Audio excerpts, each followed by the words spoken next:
República Dominicana en los años 50. El mundo la veía como una isla hermosa del Caribe y un buen lugar para visitar por sus lindas playas y su pueblo alegre, al que le encantaba bailar merengue. La realidad era bien distinta. El pueblo de la isla vivía aterrorizado con constante temor de perder la vida. Los grupos se reunían secretamente para hablar en voz baja de su oposición al régimen, evitando los oídos y ojos de la policía secreta del dictador. El dictador era Rafael Leónidas Trujillo, el peor tirano que ha conocido Latinoamérica, o quizás el mundo. Sus abusos, incluyendo la tortura y el asesinato, se habían agudizado a tal punto que nadie se atrevía a oponérsele.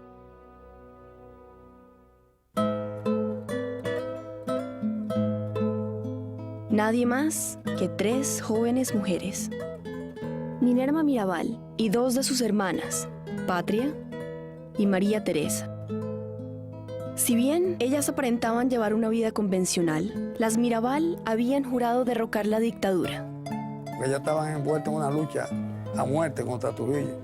Ya estaba convencida que iban a eliminar a Trujillo a través de la lucha de ellos. El plan central de su vida era derrocar a Trujillo. Después ya no había nada más.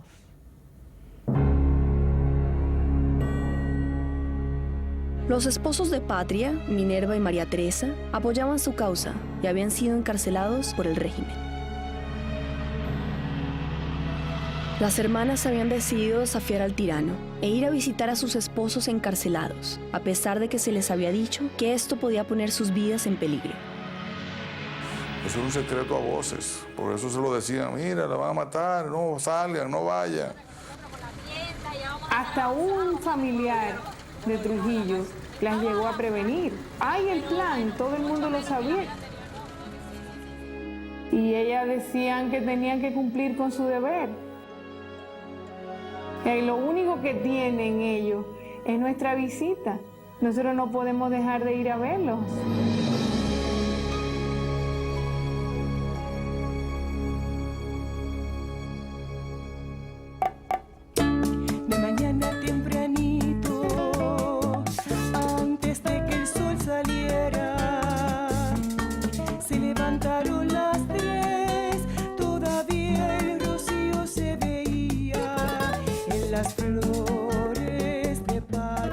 La gente veía en ellas a madres y esposas ejemplares, que además formaban parte de la alta sociedad de la isla.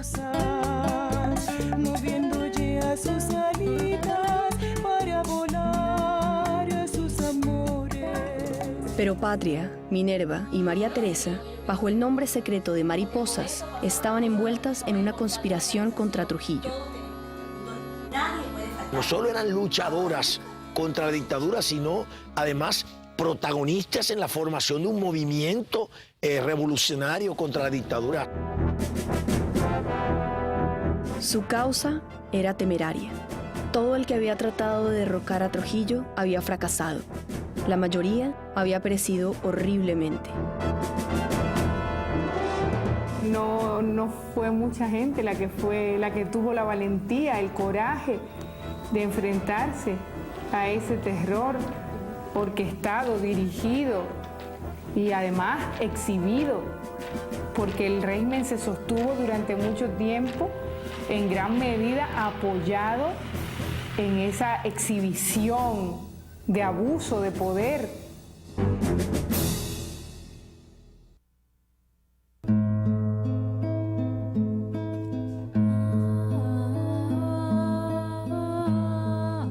Patria, la mayor de las hermanas Mirabal, tenía 6 años cuando Trujillo llegó al poder en 1930.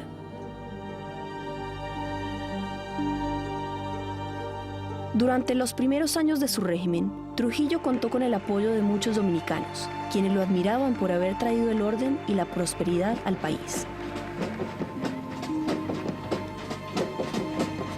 Además, era respaldado por Estados Unidos, que apoyaba a la gran mayoría de las dictaduras latinoamericanas, bajo la premisa de que éstas servían de baluarte contra el comunismo, además de proteger sus intereses comerciales en la zona. Seguiría a caballo, eso sí cualquier era. Seguiría a caballo, le dijo a la comisión. Ella muy orgullosa, y esfuerzo la expresión, para que sigan... Sin embargo, a mediados de los años 40, en momentos en que el mundo occidental celebraba la derrota de Adolf Hitler y el triunfo de la democracia, el régimen de Trujillo comenzó a tornarse cada vez más abusivo. Centrado amor por la madre patria y la tradición. Era un ambiente completamente de miedo, yo te diría de terror. Nadie se atrevía a hablar, no había confianza, inclusive en las mismas familias siempre había una reserva, porque tú no sabías lo que aquella persona, tu familiar o tu mejor amigo, podía conversar con alguien y hasta dónde podía eso perjudicarte. La figura de Trujillo, que era como una especie de Dios todopoderoso, no nada positivo. Nosotros no teníamos libertad absolutamente de ninguna índole. No había seguridad para el individuo. Tampoco tenían seguridad las personas que residían fuera de República Dominicana. En los años 50, Jesús de Galíndez, un profesor español en Nueva York, quien se atrevió a criticar a Trujillo, pagó por ello con la vida. Y siendo profesor en la Universidad de Columbia, creo, presentó una tesis sobre la República Dominicana o sobre la tiranía de Trujillo. Cuando Trujillo supo de esta tesis, en un ataque de ira, dio órdenes de secuestrar a Galíndez y traerlo vivo a Santo Domingo. Y lo llevaron a la casa, a la residencia de Trujillo, y ahí personalmente Trujillo lo interrogó, lo torturó y pues ahí desapareció Galíndez.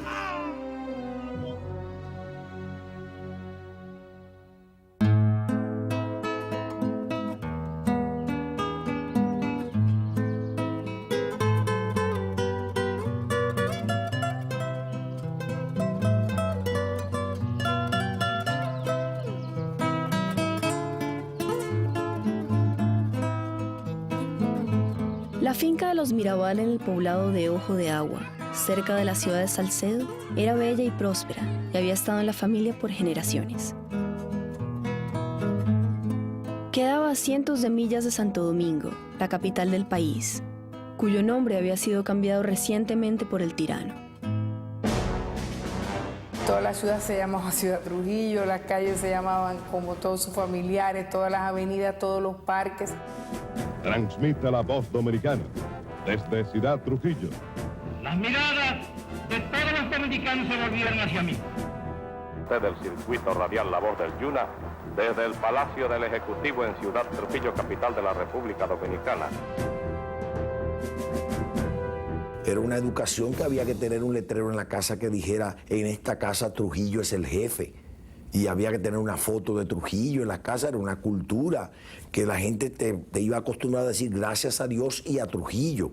Las casas donde no había eso eran consideradas de personas no afectas al régimen.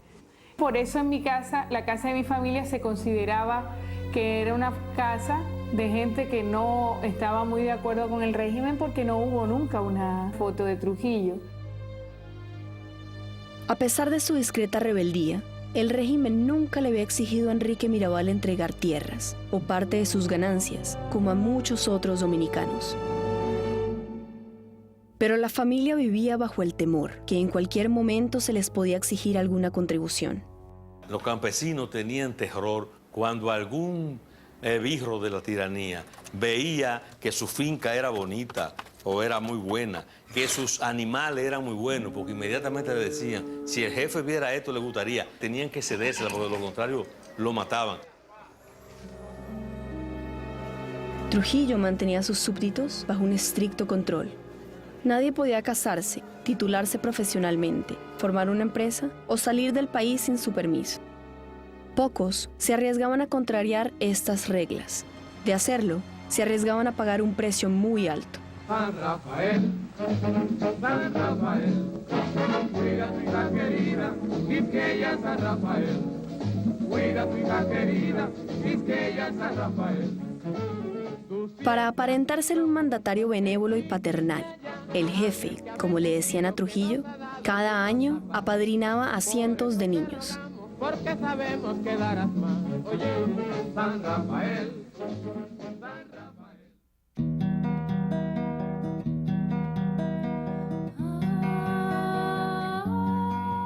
De las 4 hermanas, Minerva era la más vivaz y extrovertida.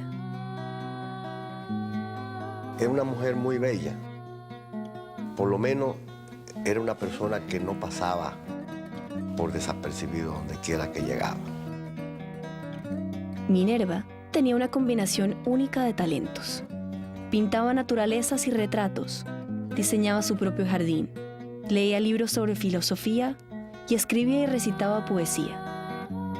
Le gustaba mucho hablar, recitar, música, le gustaba el baile. Era una madre ejemplar y le gustaba coser ella misma la ropa de sus hijos. Todo el mundo la recuerda como una líder nata. Era una mujer muy vital, con un temperamento muy fuerte, muy definido, muy intelectual, muy inteligente, muy audaz. Mucha vitalidad, mucha. Y todo el mundo la quería, porque es que era muy agradable en su manera de ser, en el trato, en todo. Y muy piadosa, ¿eh? Era una gran cristiana también. Patria tenía un temperamento cálido y cariñoso. De las hermanas, ella era la más hogareña y religiosa. Como Minerva, cosía, pintaba y plantaba jardines que eran la admiración de todas las fincas vecinas. Patria, que era la mayor, a veces tenía otro temperamento, más juguetona, más protectora para nosotros, como las más pequeñas.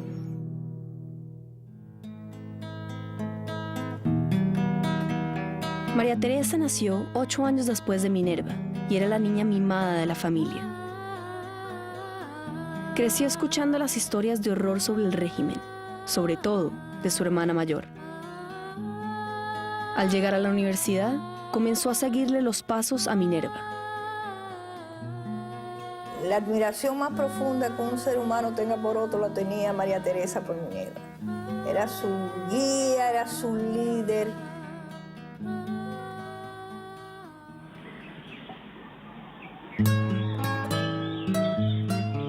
Dedé es la única sobreviviente de las hermanas Mirabal. Como Patria y María Teresa, se casó muy joven y formó su hogar en Salcedo, cerca de Ojo de Agua. Mientras sus hermanas se involucraban en el movimiento para derrocar a Trujillo, Dedé se dedicó a ayudarle a su padre en la tienda de la finca. Al morir Enrique, poco después de ser encarcelado por el régimen, ella se hizo cargo de las finanzas familiares.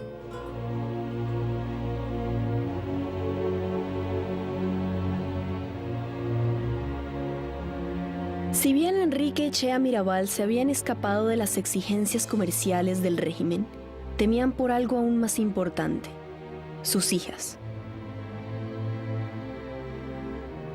Trujillo les exigía a sus súbditos estar dispuestos a entregar a sus hijas antes del matrimonio.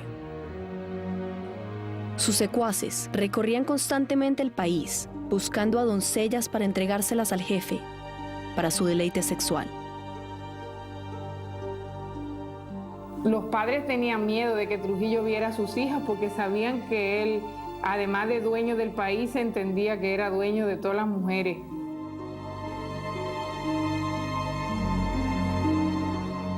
Si no se la llevaban, probablemente perdían la vida. Aunque había muchos padres sinvergüenza que llevaban sus hijas precisamente para tratar de conseguir prebenda con Trujillo y puestos y posiciones.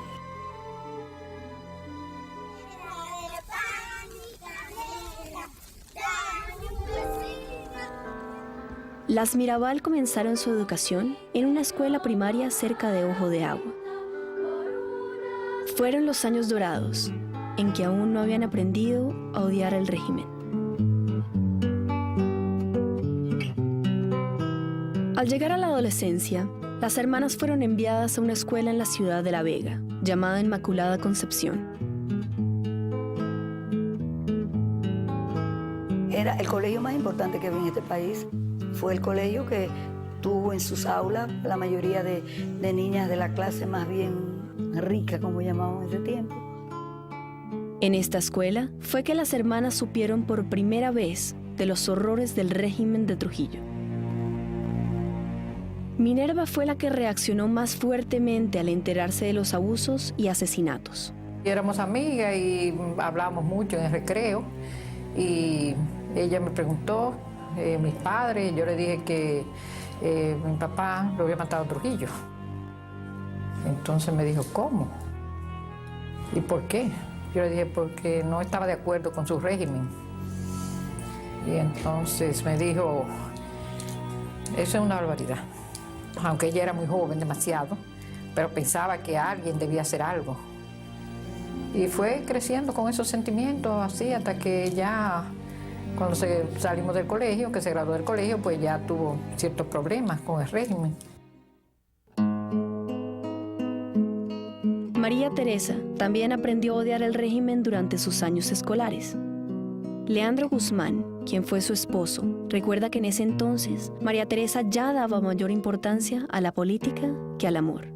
Yo intenté agarrarle la mano, algo que en aquella época, cuando una joven con un pretendiente se dejaba agarrar la mano, significaba que estaba de acuerdo. Entonces ella no se dejó agarrar la mano y me dio un momentito. Antes, yo quiero saber cómo piensas tú y tu familia respecto al régimen. Y entonces yo le dije, ¿cómo? Dice, sí, porque mi familia, toda mi familia es enemiga de Trujillo. Entonces ahí fue que yo le dije, pero si ese es el problema, en mi casa, yo lo primero que aprendí fue ser enemigo de Trujillo. Entonces le dije, pues, si ese es el problema, no hay problema. Entonces nos agarramos la mano. Y a partir de ese momento nos consideramos novios, ¿no? El temperamento cariñoso y protector de Patria no fue un impedimento para que ella también se rebelara contra el gobierno. Se había casado a los 16 años con Pedro González, un granjero vecino en Ojo de Agua. Cuando Minerva y María Teresa comenzaron a rebelarse contra la dictadura, ella ya tenía 3 hijos. Sin embargo, no dudó en unirse al movimiento para derrocar a Trujillo.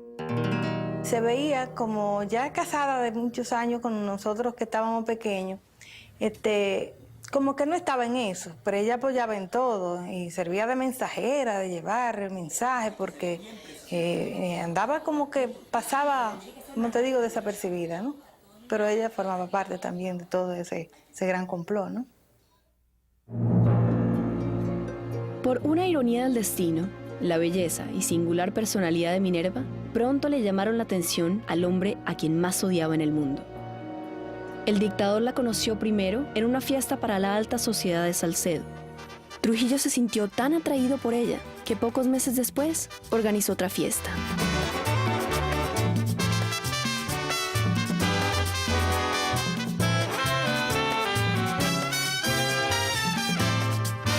Compadre Pedro Juan, baile el jaleo. Compadre Pedro Juan, que está sabroso. Aquella niña de los ojos negros que tiene el cuerpo flexible, bailala. Cuando llegamos allá, era de que en Villa Borinca, un palacete que tenía Trujillo ahí. A mí me comenzó a dar mala espina. Cuando a nosotros entrar, ya habían entrado muchos. Y nos dijeron, don Manuel Moya Alonso, dijo, este es el puesto de ustedes.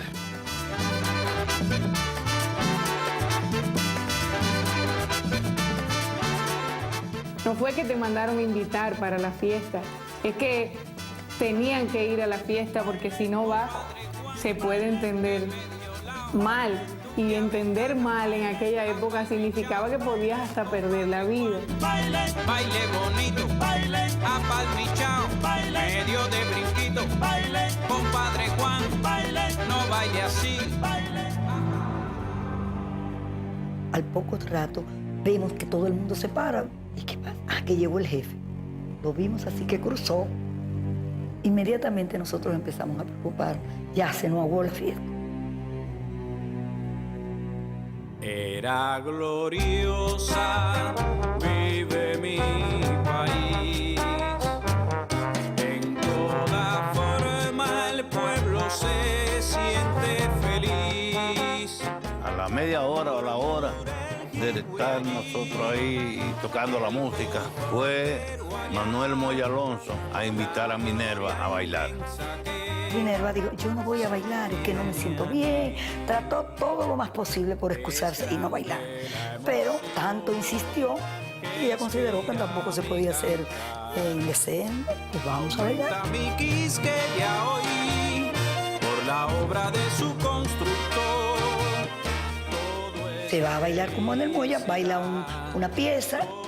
Entonces inmediatamente él se la pasa al jefe y coge la pareja que el jefe llevaba para bailar. Según la familia Mirabal, fue durante ese baile que Minerva se rebeló por primera vez contra Trujillo. Él le preguntó a ella, ¿y no le interesa o no le gusta la política? Le dijo, no me interesa, no me gusta la política. Entonces le dice él, pues yo voy a mandar, esa palabra recuerdo, mis súbditos a que la conquisten. Entonces ella le contestó, ¿y si yo lo conquisto a ellos? La versión más socorrida que la gente más dice es que Trujillo la invitó a bailar y que ella en el medio del baile le dio un bofetón a Trujillo porque él se propasó con ella. Mi familia que estaba ahí dice que eso no es cierto. Y yo lo creo. En todo caso, si fue un bofetón no físico. O sea, fue verdad una bofetada de dignidad. Hoy disfrutamos nuestra gratitud, brindándole leal sinceridad, para que el gesto de su proceder viva como una eternidad. Era gloriosa, vive mi país. En toda forma. En esa época nadie podía irse de una fiesta antes que Trujillo. Pero la tormenta sirvió de pretexto para que la familia se fuera. Aprovechándose de la lluvia y la oscuridad, se escaparon. Se puso rabioso cuando se dio cuenta que ellos se habían ido y mandó a que los persiguieran, a que los agarraran y los devolvieran, pero no lo lograron hacer. La partida de los Mirabal de la fiesta fue considerado por Trujillo como un acto de rebeldía. A la mañana siguiente, mandó tomar preso a Enrique Mirabal. También mandaron a buscar a mi mamá y a mi abuela y las tuvieron detenidas en un hotel aquí en la capital casi durante 2 meses. Dice la gente que Trujillo no le perdonó ese desplante, pero porque era un hombre orgulloso, todas las mujeres que se antojaba la conseguía, la conquistaba. Aunque Enrique Mirabal fue puesto en libertad al poco tiempo, nunca recuperó su salud. Pero el acontecimiento postergó el sueño de Minerva de estudiar Derecho en la universidad. Sus padres estaban tan atemorizados de que se metiera en la política que no la dejaron matricularse. Mi padre no la dejó ir, ni mi madre, sobre todo mi madre, porque mi madre conocía el temperamento. Minerva, y ella lloraba, ella se desesperaba, pero mamá decía, ay no, mi hija, yo sé que te van a matar, mi hija. Mi madre tenía como dicen, un radar, como que presentía las cosas. 6 años más tarde, sus padres accedieron y la dejaron matricularse. Tristemente, su padre no llegó a verla completar sus estudios. Minerva se graduó con lo que se dijo había sido una de las tesis más brillantes jamás presentadas por un estudiante de Derecho dominicano y recibió su título summa cum laude. Pero Trujillo no había olvidado aquel insulto suyo. En su diploma omitieron los honores que le correspondían y cuando pidió permiso para ejercer su profesión, se lo negaron. En 1955, mientras aún se encontraba estudiando Derecho, Minerva conoció a Manolo Tavares, su futuro esposo. Cuando ella conoció a Manolo, realmente se identificaron inmediatamente. Él tenía las mismas ideas. Entonces se consolidó una idea ya con más raíces. Comenzaron ellos a hablar de eso, de sus sueños de libertad, de la lucha, de lo que había que hacer. Las 4 hermanas, incluyendo Dedé, se opusieron al régimen de Trujillo. Los esposos de Patria y María Teresa emprendieron la lucha junto a ellas. Pero fue el apoyo y compromiso de Manolo con sus mismos ideales lo que ayudó a transformar a Minerva en una líder revolucionaria.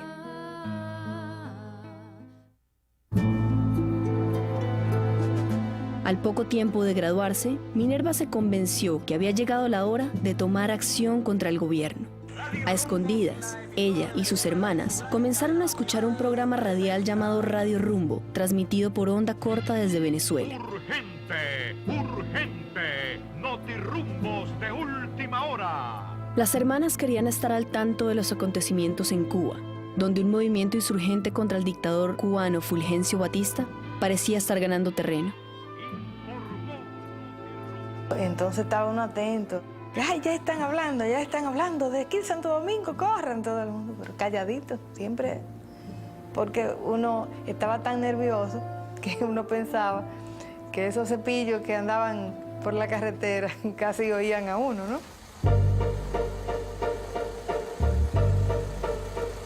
La policía secreta de Trujillo, llamada SIM, penetraba en cada rincón del país, incluyendo los hogares, donde muchas veces las domésticas servían de informantes. Se montaron en unos carritos muy especiales que eran los cepillos Volkswagen alemanes. Ya la gente lo identificaba y había un terror. Solamente el ruido de un Volkswagen ya creaba terror. Llegó a ser aterrador. Ese sonido constantemente ahí. Era muy al paso. Despacito, y cuando rodaban era sumamente despacio, despacio. Los carros del SIM estaban equipados de antenas especiales para interceptar señales radiales y se usaban para allanar las casas y llevarse a la gente en medio de la noche.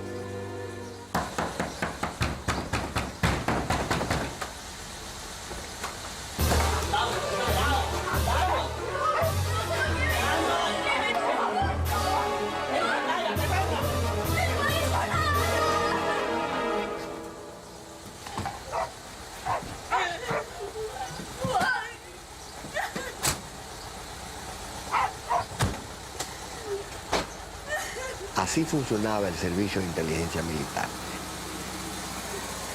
Y naturalmente, cualquiera que cayera en manos de ellos iba a parar al centro de tortura, que era las 40, o al 9, que era operado por la aviación militar por Ramfel. Oíamos los gritos desde la casita donde nos tenían y los quejidos. Te sacaban las uñas, te golpeaban los genitales, te desnudaban en las cárceles para humillarte.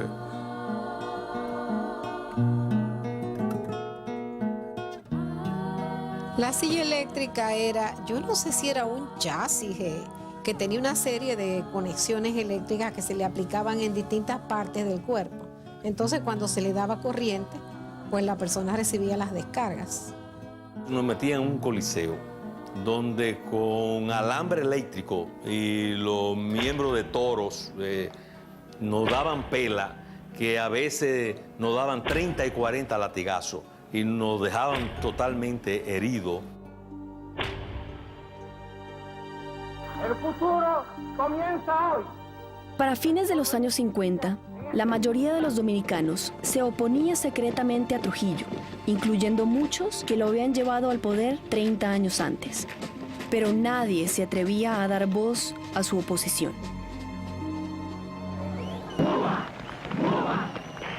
En enero de 1959, Radio Rumbo anunció que Fidel Castro había derrocado a Fulgencio Batista. Inspiradas por la victoria de Castro, Minerva y sus hermanas convocaron a un grupo de disidentes. Todos juraron luchar hasta derrocar la dictadura de Trujillo. Minerva es la que plantea y dice que si fue posible en Cuba, ¿por qué aquí también no era posible? Es más, planteó que era una vergüenza para los dominicanos haber permitido que un tirano del calibre de Trujillo permaneciera por 30 años, ¿no? Y prácticamente en esa reunión ella fue el motor de que a partir de ese momento se formara o se organizara un movimiento de resistencia interna.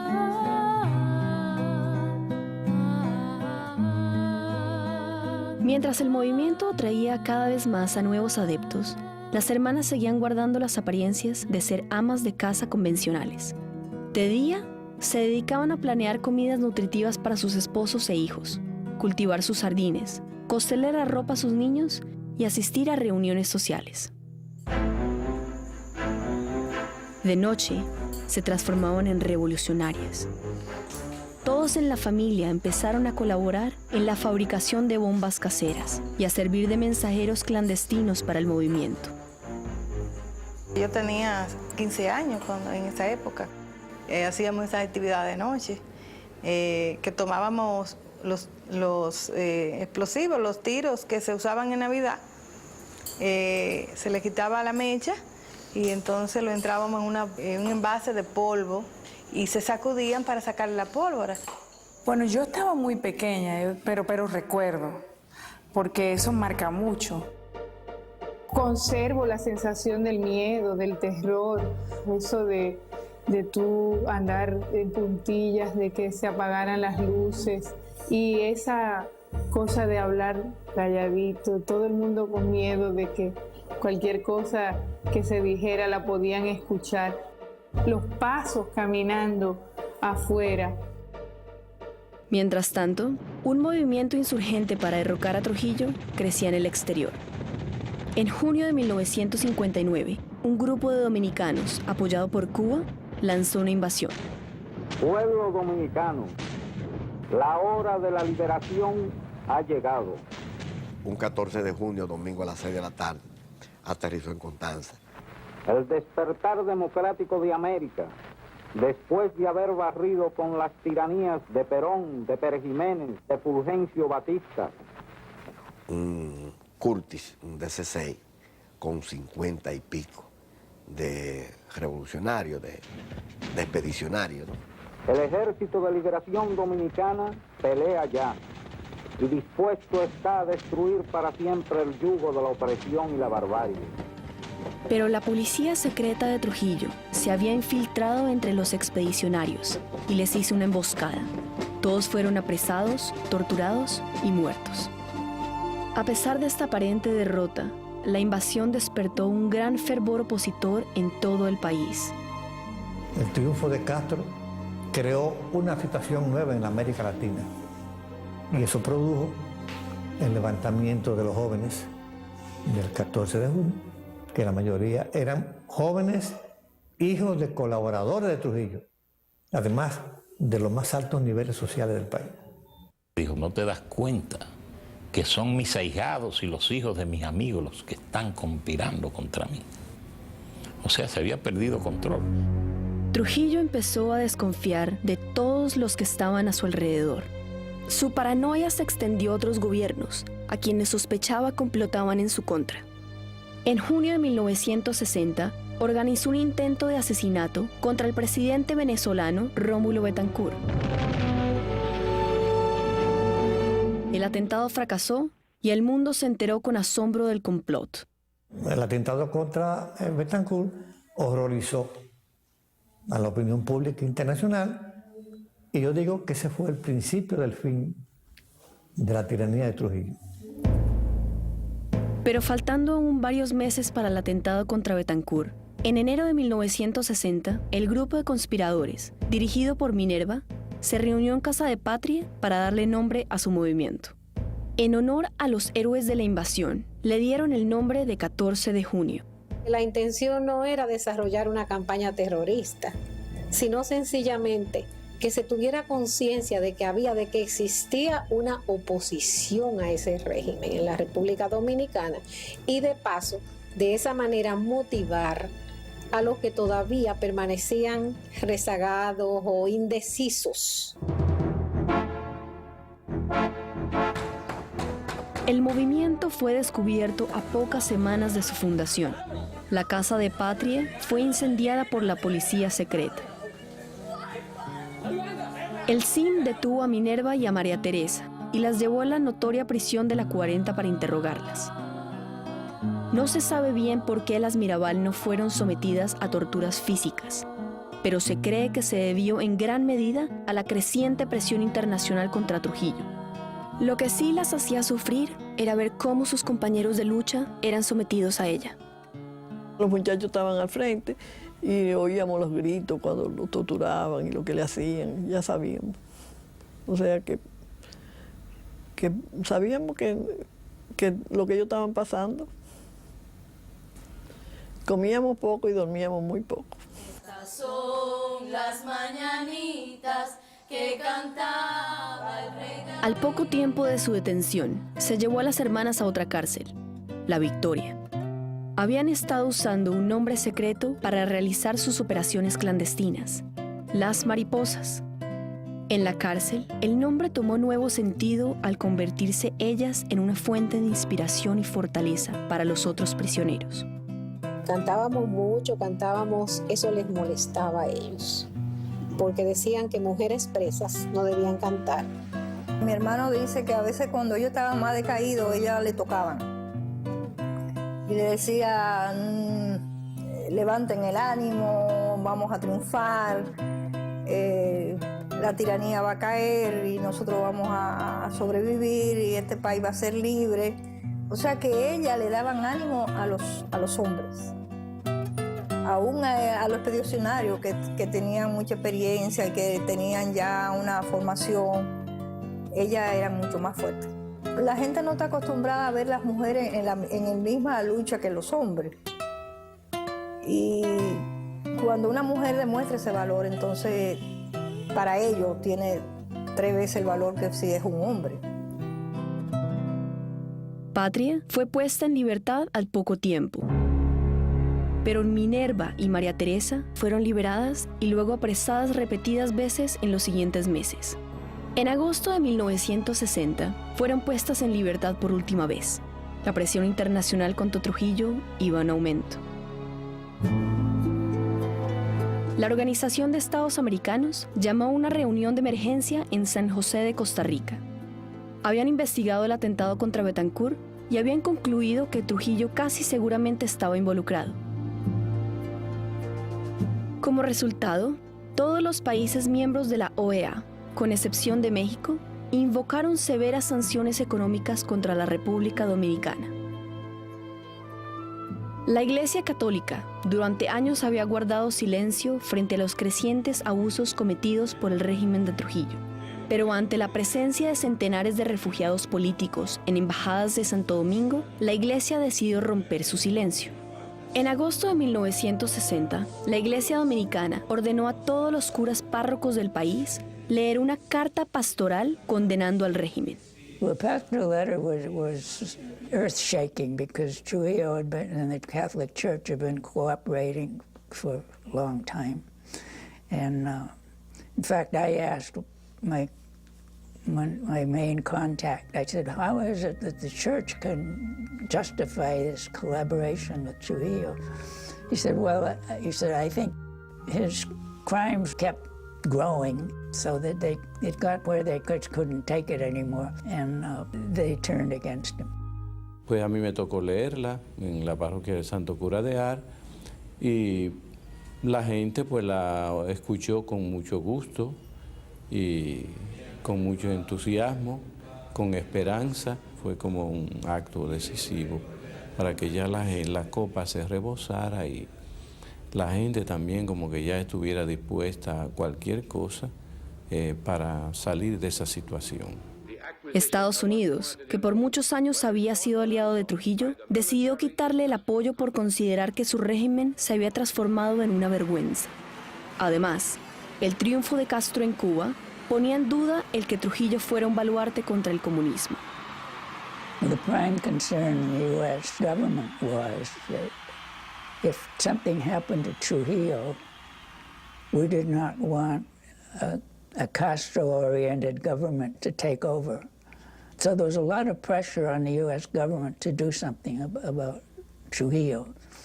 Mientras el mundo tuviera en sus miras a Santo Domingo, Trujillo estaba obligado a actuar con cautela, por lo menos por un tiempo. Los esposos de Minerva y María Teresa, Manolo y Leandro, habían sido apresados al mismo tiempo que ellas y se encontraban encarcelados en Santo Domingo. Un día, los esposos fueron trasladados sin aviso previo a una prisión en Puerto Plata, una ciudad a cientos de millas al otro lado de las montañas.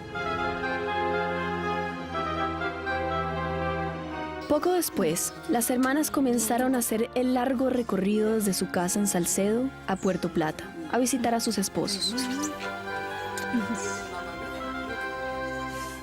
Aunque Pedro, el esposo de Patria, había sido puesto en libertad, ella decidió acompañar a sus hermanas para darles apoyo. Su madre, Chea, estaba muy preocupada. Había escuchado rumores que Trujillo complotaba algo contra sus hijas.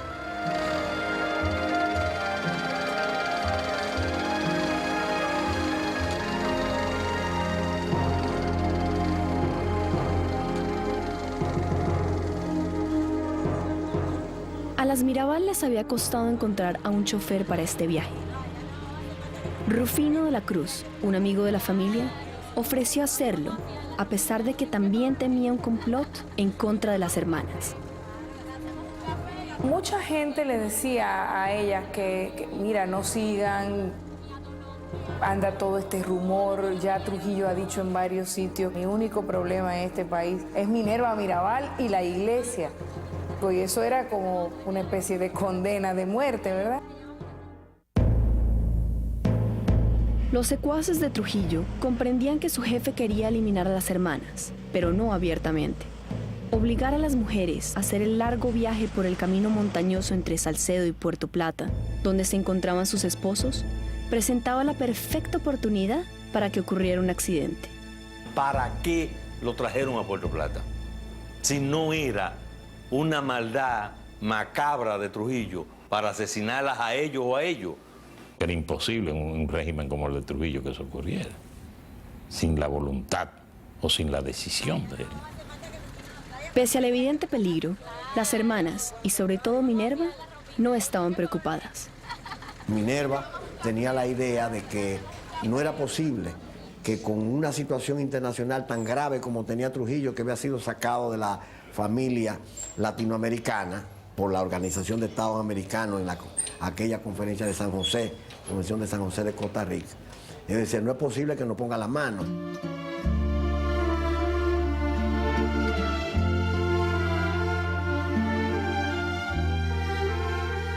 Sus correligionarios les daban apoyo ofreciéndoles un lugar donde descansar antes de visitar la prisión.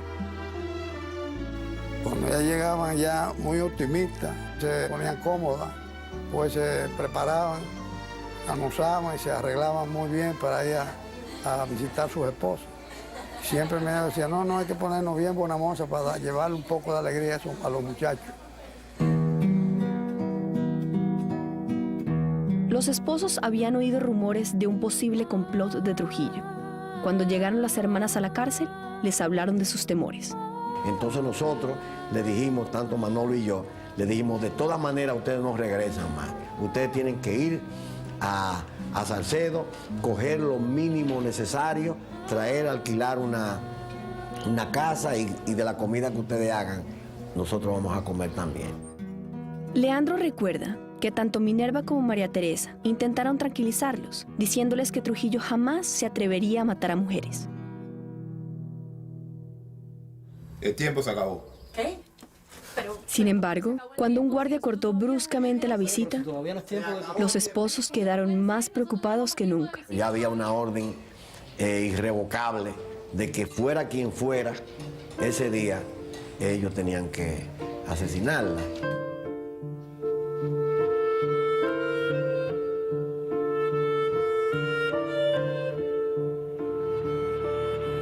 Las hermanas partieron de regreso a Salcedo, luego de despedirse de don Chujo. Nosotros fuimos los últimos que la vimos con vida. Era una linda chiquita que no sabía de amor, pero sí sé que tenía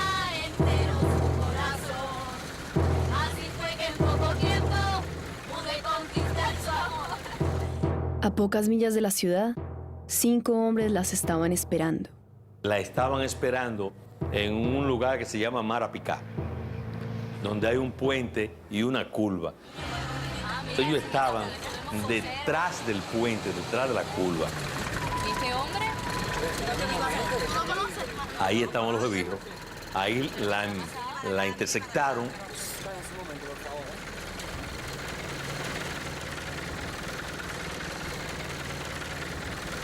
Tengo órdenes del coronel para que me sigan.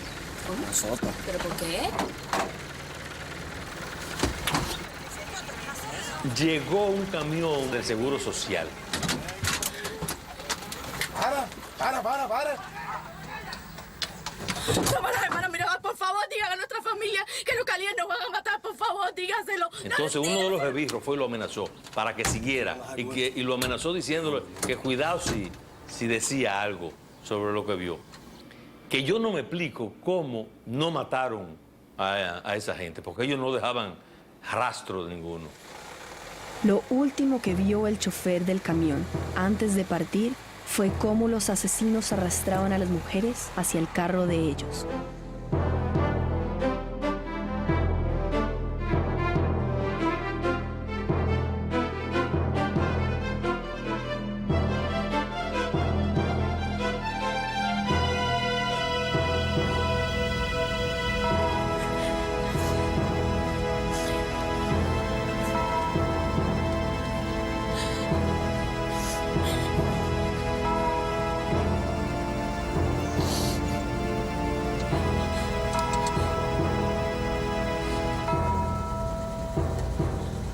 Que es una carretera muy estratégica para cometer un crimen.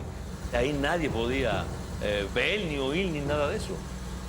Y cuando llegaron a un cañaveral, se detuvieron.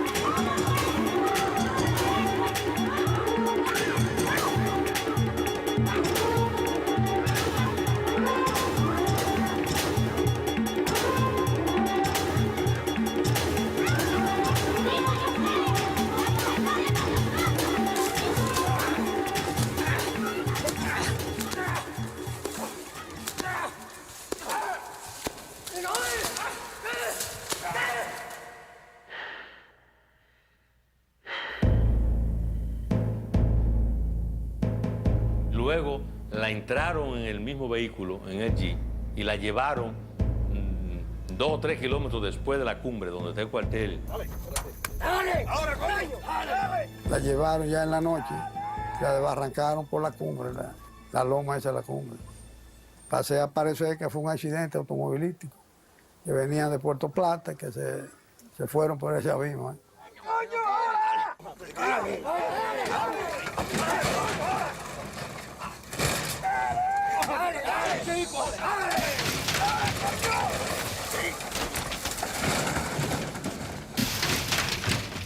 Cuando se oyó el ruido de que se inclinó el vehículo hacia derrumbe, mi papá me dice, Antonio, corre. Se derrumbó un vehículo.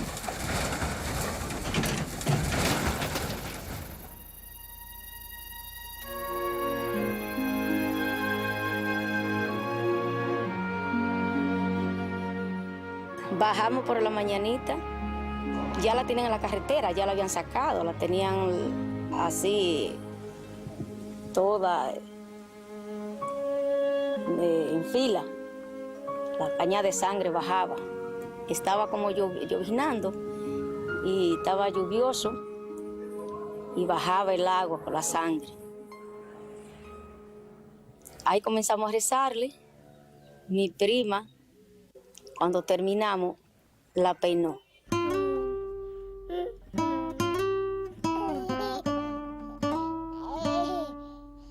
Esa noche, Tonó, la nana de los niños de las Mirabal, tuvo una premonición.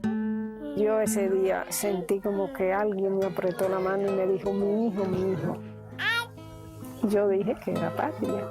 porque Minerva también me había encargado el de ella antes de ella morir.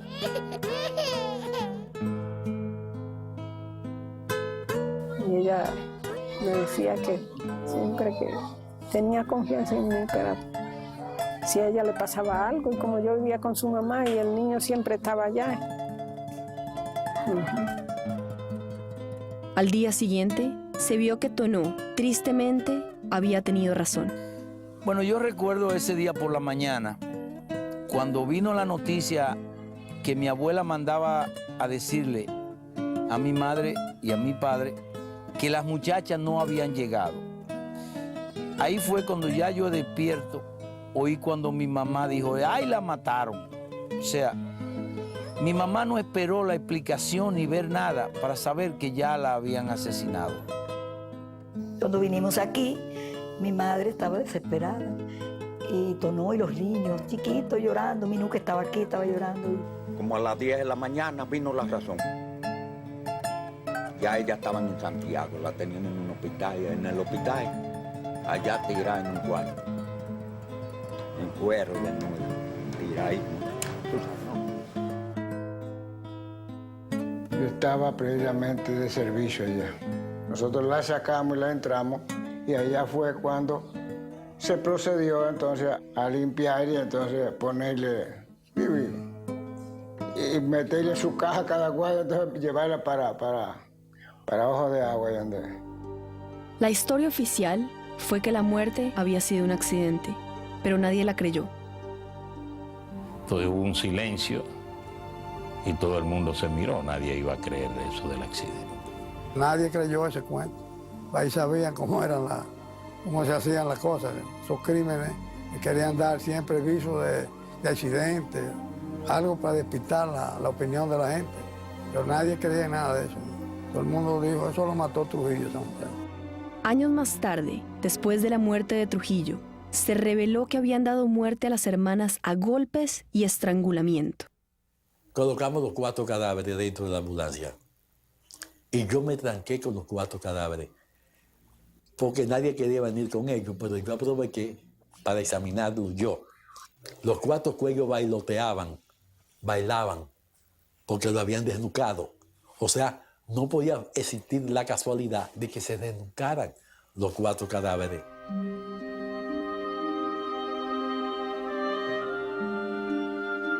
La familia sufrió un impacto devastador.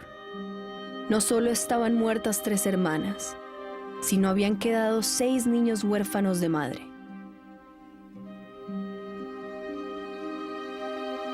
Los esposos habían sido trasladados a Santo Domingo, a la cárcel de la 40, donde Pedro había sido reencarcelado. Ahí, un guardia les pasó un periódico. Comenzó a hablar de que nosotros éramos presos, que no teníamos ningún derecho, pero que iban a hacer una excepción. Cuando abrió el periódico, Manolo vio la noticia de mueren en accidente 3 hermanas y el chofer. Mira. Al comienzo, los esposos no creyeron la noticia. Solo al ser liberados, luego de la muerte de Trujillo, y de regresar a sus hogares, pudieron aceptar que era verdad. Fue terrible, quizás de las cosas más terribles que uno ha vivido. Nada de lo que había pasado es igual a eso.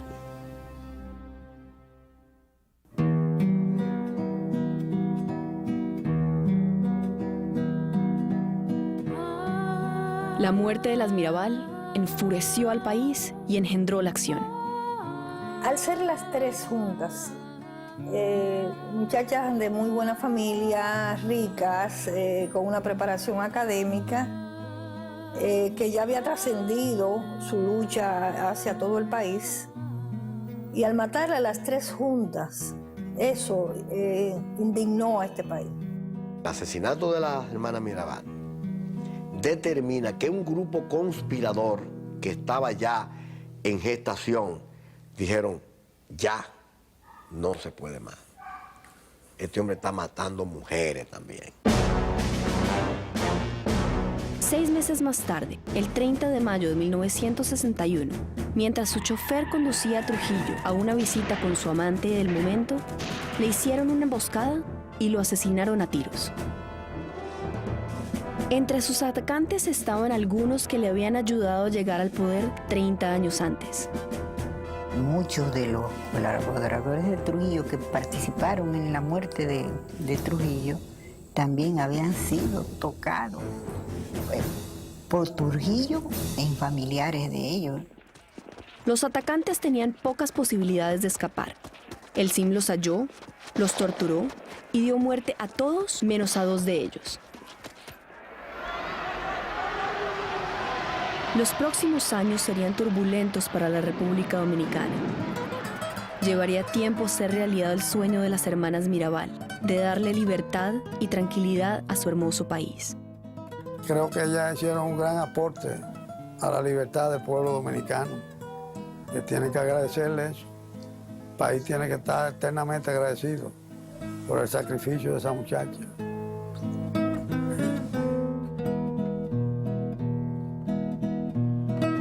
Hoy, la República Dominicana es una democracia. Los estudiantes dominicanos visitan la Casa de las Mirabal, que ha sido transformada en un museo, y aprenden sobre ellas en la escuela. Yo no he luchado por mi pueblo y a veces cuando alguien me pregunta, ¿pero por qué tú estás en eso, recordando eso? Entonces yo le digo, pero el sacrificio de ellas sí fue grande, porque ellas dieron su vida. ¿Y qué es para mí? Hablar de eso, están vivas, están por ahí. Yo sí voy a desaparecer dentro de un tiempo, pero ellas no. Ellas van a seguir.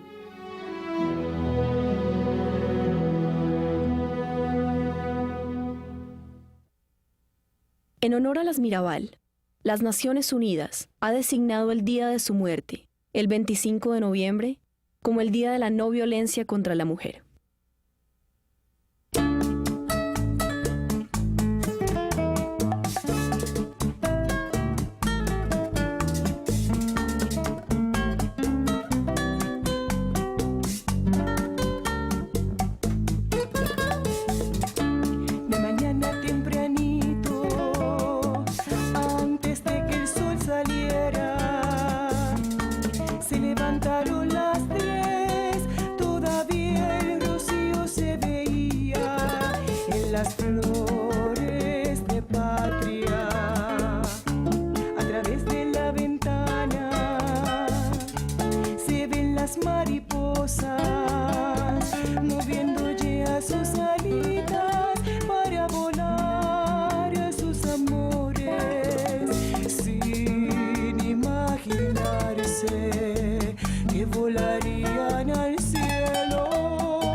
retratos